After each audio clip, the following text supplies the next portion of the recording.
I want to preface by saying that I'm going to share a couple of different options for you for buyers that cannot get qualified through the traditional route because of either credit score, income, they're being held back by what their household income is, and or they don't have money for down payment or closing costs. So the biggest thing about a lot of these programs, and there are more programs that I'm going to share with you guys after this. I'm working on compiling a list, but it's taking quite a bit of research to find the information on them. So I have a couple to start with, and then we will continue this as I continue to add to this list and learn some more about the different ones that are offered.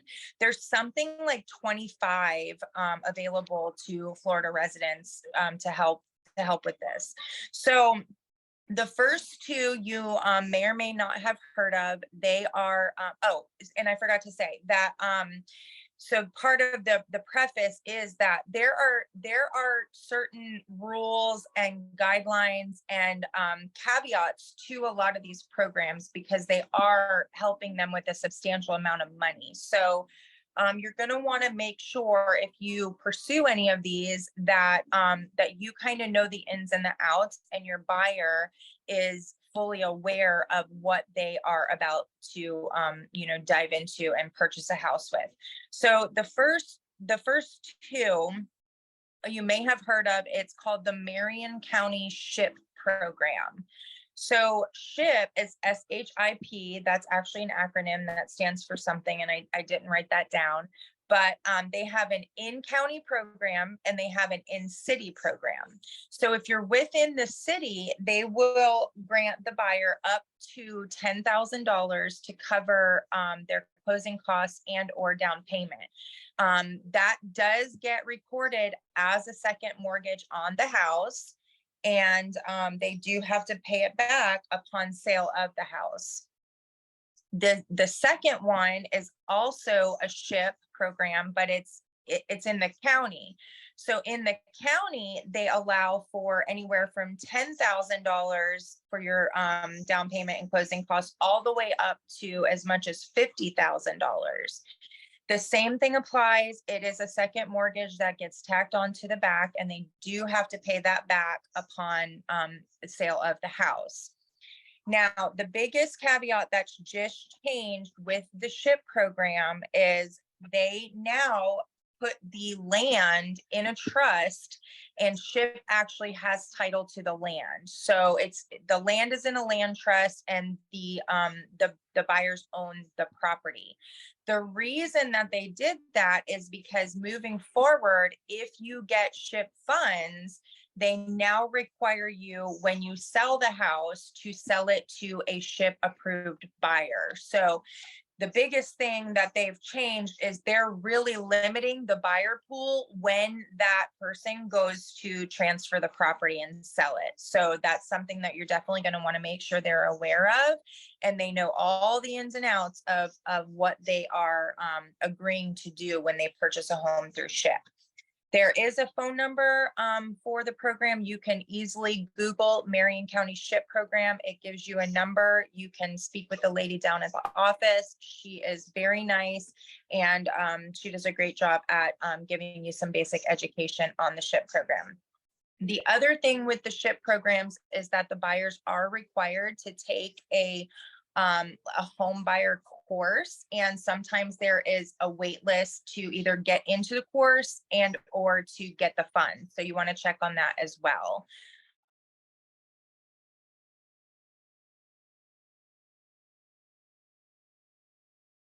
I also encourage you to see if you can't sit in on some of the courses that your buyers have to go through when they use these programs. So definitely check into that, because that's going to be great information for you in educating your buyers, not only for these programs, but also just general information for buyers, as you're learning and working with first-time home buyers, because the classes offer a lot of information about what it means to go from a rental situation where you essentially don't have any responsibilities to now you own a home and you may not have thought about this. So they take great care in educating the people about what home ownership is actually all about, as well as budgeting their money. So it's really great life skills on top of it too. So I definitely encourage you to see if you can sit in on some of those classes.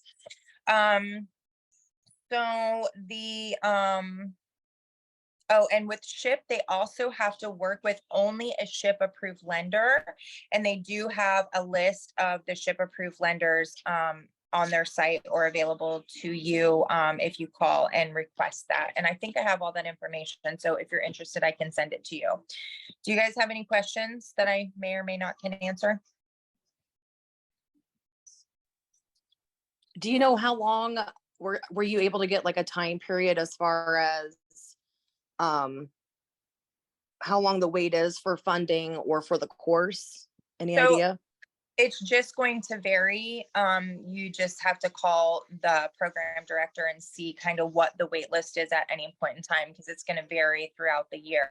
So they get their funds and their grants at a certain point in time, and then I don't know what that time frame is. I want to say it's the beginning quarter of the year, and then depending on how many people they have apply for the program, they may or may not still have funds, 6, 9, 12 months down the line. So I would definitely work on establishing relationships with some of the people in those offices. Hey, Angie, quick question. Usually they do the budget in October. It's finalized in the state. So then in January, November, they know how much money they're going to have, and that's where they go with that.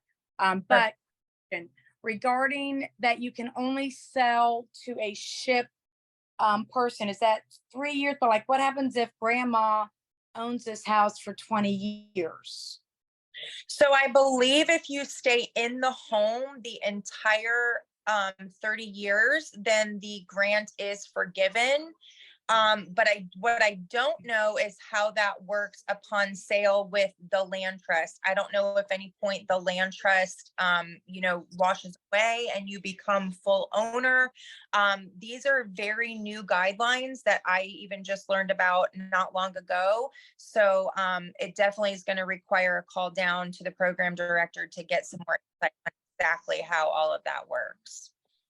All right, thank you, ma'am. Yeah, the land trust thing is different, so I'm gonna definitely look at that, because I know it used to be that they could own it for 3 to 5 years and the loan would be forgiven, and they never had the caveat about having to sell it to another SHIP programmee. So, can you refinance?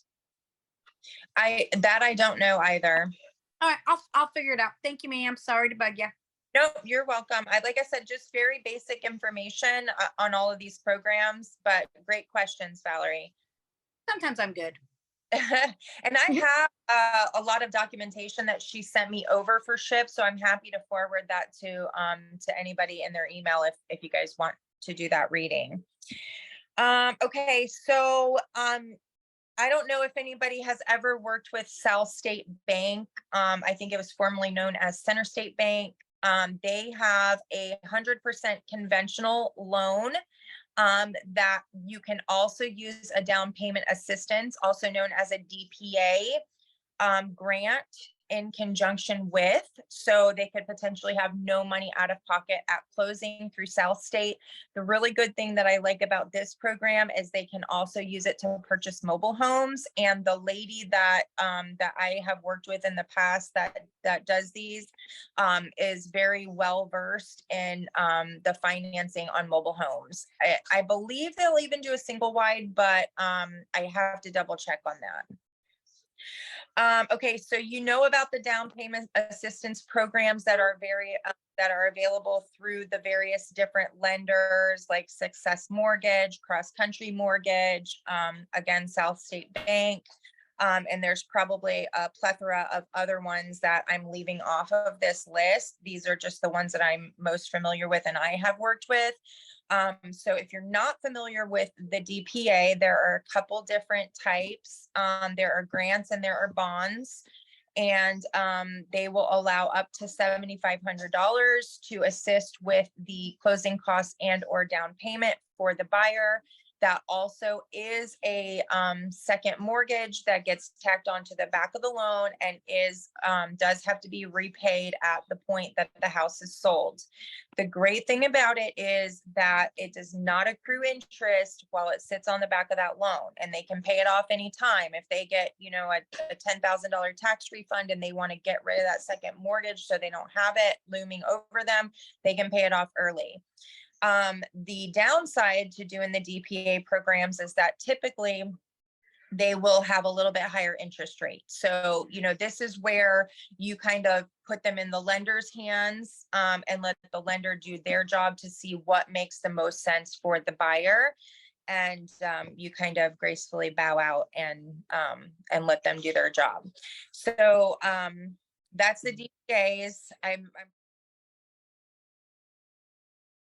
Okay, so USDA Direct. This is something I'm having firsthand experience with right now. It is different than the USDA loan that a traditional mortgage lender would provide. So the USDA Direct comes directly from the government. There is a department for USDA Direct here in Marion County, and they are a little bit hard to communicate with. I've done some due diligence before we kind of dove, feet first into working with this buyer, and discovered a few things about USDA Direct and some direct differences versus, going the traditional route through a mortgage broker. So number one, they have to take a home buyer class, and that costs them $75 to do. You are going to be at a minimum of 45 to 60 days to close. The research that I have done, just talking to other agents that have used the USDA Direct loan, said that the overwhelming majority of people said that it was an absolutely horrendous, nightmarish experience, and they would never do it again. So hopefully that's not our experience. We shall see, and I will let you guys know. So the buyer gets, rather than what we would call a pre-approval or a pre-qualification, the buyer gets what they call a certificate of eligibility. And that deems them eligible to purchase a house within a certain county or zip code. They can't go outside of that county or zip code because they base the loan limits on the income for the area. So let's say you have a buyer that's qualified for Marion County. If they wanted to start searching in Citrus County, they would have to get a new certificate of eligibility, giving them a new purchase price for that area because the income guidelines are different. So it is zero down. They can pair it with a DPA or an assistance a bond or grant to help them with their closing costs, or they can negotiate in seller's concessions for closing costs. One of the biggest differences that I have learned about thus far on the USDA Direct is they do require the buyers to pay a full year of taxes and property insurance up front as part of their closing costs. So you want to make sure that your buyers understand that when they're going with USDA Direct, that they have to have those funds to pay for an entire year at closing. Do you guys have any questions about any of that? All right, so the next one, which prompted me to do this education all together, and you may have already heard me talk about it because I'm super excited about it, is called NACA, N-A-C-A. Has anybody heard of NACA? No. Okay, so I have a buyer that I had been working with that actually told me about this program. They had been qualified up in Georgia to purchase a home through NACA, and they're working on getting qualified in Florida to purchase a home through NACA. So I said, NACA, what is that? I've never heard of it. She said, well, it's funny that you say that because everybody that I've talked to that I've, said I'm going through NACA, acts like I'm speaking Chinese. So I said, okay, well, let me find out about this program. So I started digging. And what I found out is pretty shocking. I'll tell you, I have looked and looked and looked and watched YouTube videos and looked at NACA reviews and been all around their website, done a couple informational sessions with them. And I literally have not found one downside to this program. The only thing negative that anybody has to say about it is that it takes sometimes with the buyers, it takes quite a bit to get through it and get to where they're approved and they can start home shopping. But a majority of those people also said that the most of the brunt of the problem was that they weren't following direction or they weren't doing exactly what their NACA counselor told them to do to get qualified. So I'm about to dump a whole lot of information on you, and I want you guys to tell me what you think and do some of your own research and let me know if there's anything negative that you can find about the program. So you can Google this. It's NACA. It's very easy to find, and the website is naca.com. There's a ton of information on this site, and it's very easy to navigate. They primarily work with minority, but they will not disapprove somebody because they're not minority. They will work with anybody. So anybody can get this loan. But again, it is primarily minority that do end up working with it. So NACA works with Bank of America, and all of the qualifications are conventional loans. Once they are approved, it is like comparable to, you hear the lenders talk about like putting the whole loan, the whole application through underwriting and everything. That way, when you submit an offer, literally all they need to do is an appraisal and they can send it to closing. So it's similar to that. Everything is approved and these buyers are solid with pretty much a guarantee of going to closing unless they die or disqualify themselves by doing something stupid. So there is no consideration of credit score for their pre-approval. That's huge. They know and they understand that sometimes in life things happen and your credit score can be affected by that. So they do not take that into effect when they are qualifying the buyers. There is no down payment. There is no closing cost. Get ready for this, y'all. There is no PMI on the loan ever. No PMI. They pay no fee for their appraisal. The interest rate is for most buyers, and there's a couple rules to this, but for a majority of the buyers, the interest rate that they're paying is going to be 1% lower than the current market rate. So if we're at 6.25% right now, a NACA buyer is going to pay 5.25%. They can also use seller concessions or their own funds to buy their rate further down. And that rate buy down is for the entire life of the loan. It's not a 3-2-1, it's not 2-1, it's not any of that. It's locked for the entire life of the loan. So they have essentially no money out of pocket, zero money out of pocket to purchase a home other than their home inspection costs and their escrow deposit. Any questions so far? Too good to be true. Yeah, I'm on their website now. Okay. So they can, if you find a house that's a fixer-upper, or that doesn't necessarily qualify for the standards of a home. And it's going to be a standard just like FHA, USDA, VA. They don't want to put a buyer in a home that needs a new roof in 6 months or has a tremendous amount of work that the buyer's not going to be able to afford to do. And then, the house is going to suffer or the house is going to go into foreclosure. They're setting these people up for success, not failure. So if you should find a house and upon home inspection, you discover something that needs to be taken care of because it won't qualify, it's much like an FHA rehab loan where they can finance the repairs into the cost of the loan. NACA will allow that.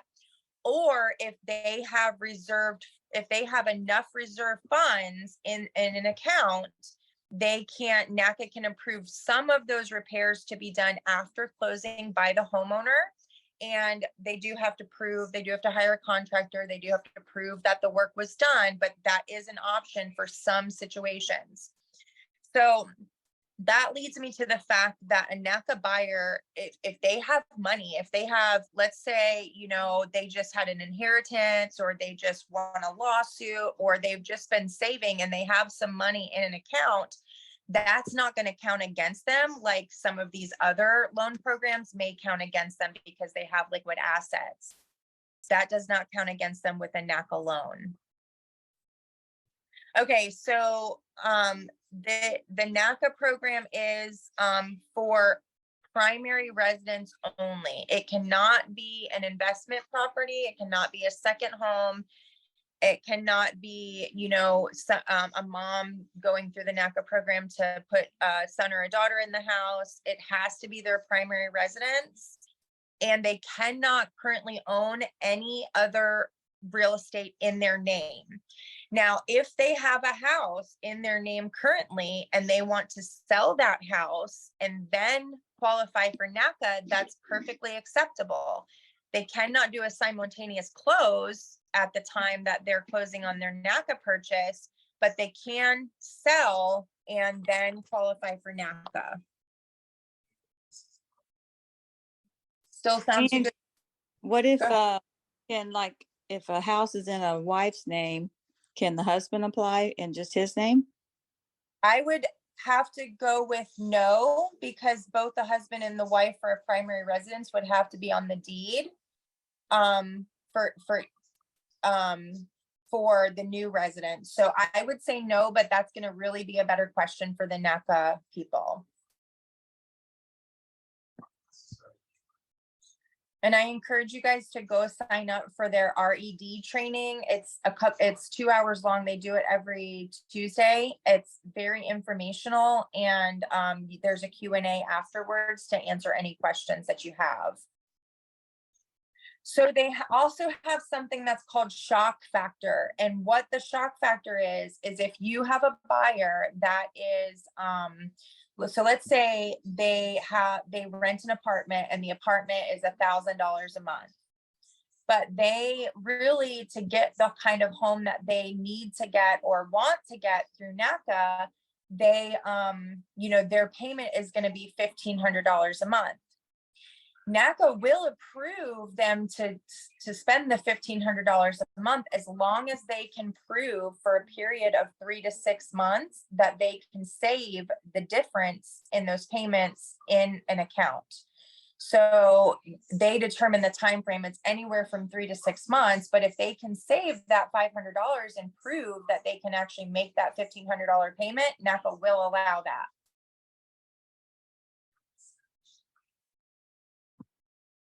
Hey, Angie, question. Yeah. Let's say if I own a house and I want Sydney to buy it from me. It's not my primary, it's just an extra house I have hanging out in the, because I have so many houses. Can you sell, could I do that scenario? Could she buy through NACA? I mean, I see why not, right? Okay. I mean, Yeah. she doesn't currently own any real estate in her name, and I don't see why you couldn't sell that to her as long as it qualifies under the guidelines. Okay, thanks. Why not? So Here's the one part that I'm not super clear on from the information that they give at the training. And I'm gonna attend another one because it's a lot of information. So you retain some new info every time. So they put a $25,000 security lien on the property and they forgive $5,000 a year on that security lien. And the reason that they do that is so that they I don't understand how, but somehow with the security lien that ensures that somebody keeps it as their primary residence and doesn't turn it into a rental property. What I don't know is that, so if every 5 years the $5,000 is forgiven, if that security lien has to be paid back at closing if they make a profit. So what they do tell you is if the home is sold where it's a wash, they don't have to pay back the security lien. If the home is sold at a loss, they don't have to pay back the security lien. But if the home is sold for a profit, then they can collect on that security lien. But I wasn't clear on whether or not that was fully forgiven after the 5 years, or there's another caveat to that. So that's something that I have to find out a little bit more about. So here are the things that the buyer has to do as their first steps to get assigned to a counselor through NACA and move on to their pre-approval process. So you guys tell me if you feel like this is too much. Number one, they have to go on the NACA website. Hopefully you've already registered them through the site, but if you haven't, it's not a huge deal. They have to sign up for the initial information session that tells about NACA, tells about the program, explains a little bit to them, and that's 4 hours on a Saturday. Once they do that, excuse me, they will get assigned a NACA ID number, which gives them access to a NACA portal. After that, they have to upload the required documents so somebody at NACA can review everything. They have to register to be a voter. They have to commit to 5 volunteer activities a year. I have not seen that list yet, but he did say that one of the volunteer activities included making oh God, what's it called? Like a video saying, you know, what their process with NACA is, whatever. What's that called? Like a testimonial. Testimonial. Yeah, like a testimonial video. So I don't think the 5 activities a year are going to be, you know, super large commitments or anything, but I have not seen that list. They also have to become a member of NACA. That costs them $25 a year. After they do all that, they have to attend a home buyers workshop that I believe is another 4 hours that happens on a Saturday. And that's very similar to like the SHIP program where they tell you all about being a homeowner. They help you know how to budget your money, all the things. Once that is done, they will assign you to a counselor. And then your process is really kind of in the works. So do you guys feel like that's too much for a buyer to have to do to get all this freaking money? No. Me neither. And it makes them involved in their community, Correct.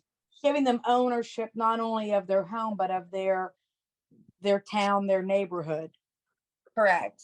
Exactly.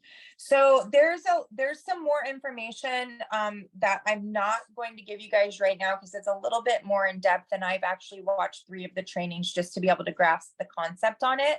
I highly recommend go in, sign in for the training. It's worth the 2 hours, you guys. I think that this is a huge opportunity to help some of these people that cannot. I mean, I have a list of at least 50 people, and I've already gone through, I've only gone through half the contacts on my phone. So I've already got a list of 50 people from the last 2 years that I could not get qualified traditionally that I'm telling about this program.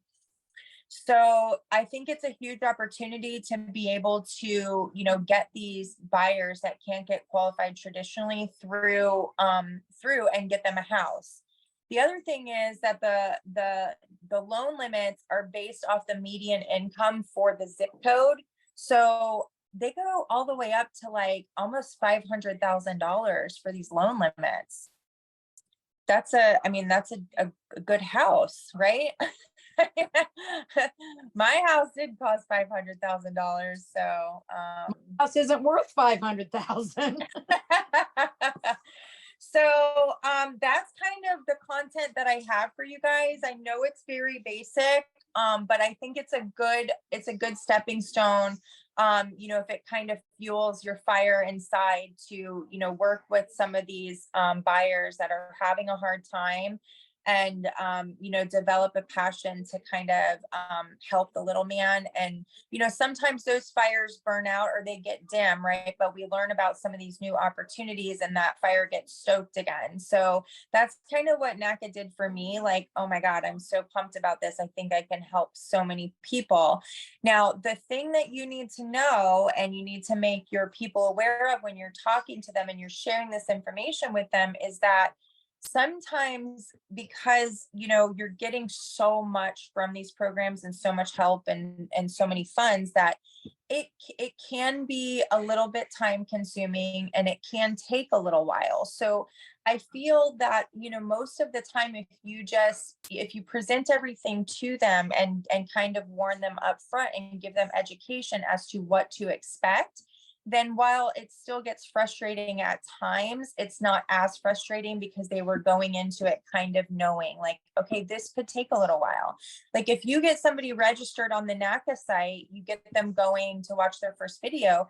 I mean, the process could take anywhere from 3 months to a year, maybe longer, depending on what that person's personal unique situation is. But at least they've gotten started. And they're not committed once they're with any of these programs to use these programs. So if their situation changes and they can get qualified traditionally, then great. But if not, you've already started and you're on the road and you're making progress. So just make sure that you're educating them on, what to expect. And, let me know if you guys learn anything new about any of this stuff, because I'm happy to improve on all of the knowledge that I have, as well as, what you guys know. Hey, I have a question. Angie. Oh, go ahead. Oh, Go ahead, hey, just real quick. We always get Vicky sometimes throwing us those bones, as we call them, of tenants, right? Or we all know somebody that's like, Valerie, can you help Susie Q find a rental? This, and some of us throw those people away or we just can't help them. But this seems like a program where we can say, hey, listen, I'm going to help you find a rental. But in the meantime, I know you really want to own a home. Look into this program. It's going to take you 6 months to a year anyway. And like you said, if I'm paying 1,000, but I know it's going to cost me 2,000 or whatever, I just see a positive on top of a positive where we are able to take our tenants and turn them into buyers within a year, year and a half. And really and truly, I've had brand new, I love working with first-time home buyers. They're my favorite. And this is such a great program to help them reach their goal. It might take a year or two, but at least we're working on the goal and we've got it going. So I think this is just a great tool for us as bricks and mortar to really establish ourselves in our community as helping first-time home buyers and those that have gotten down on their luck. And I just think this is exciting. Like you said, I can get bored in real estate, and this just kind of put a little light underneath me. So thank you. Yeah, you're welcome. And here's the thing, guys, I have not worked with a buyer in this program yet. Okay. So I just want to make sure everybody knows that I'm in the very beginning processes of getting a couple people registered. So as I learn more, I will share that with you guys. And please, if you get somebody registered and you get further along in the process and you learn some additional things that is going to help us all, please share that with us. Good information. Thanks for sharing. You're welcome. Jen, did you have something? Yeah, I just had a question. So are all of the, so this is my understanding. So I know SHIP, USDA Direct at a minimum are income based, most likely, right? For very low to moderate income. Yes. Is NAC the same or different? NACA is not the same. Okay. Income, assets, and credit are not something that are held against them through NACA. If you go to NACA's website and just read through their mission statement, I think you're going to be very impressed. What their whole mission is to make housing available to people that cannot get qualified through one means or another, but also they're very much involved in the fight nationally to stop investors from coming in and purchasing up all the affordable housing and turning them into rentals that people can't afford. So go on there and check out that website. I think you guys are going to be really impressed. And I'm so grateful for this buyer that shared this with me. I've probably thanked her 10 million times for telling me about this. Thank you for the information. This was great. You're welcome.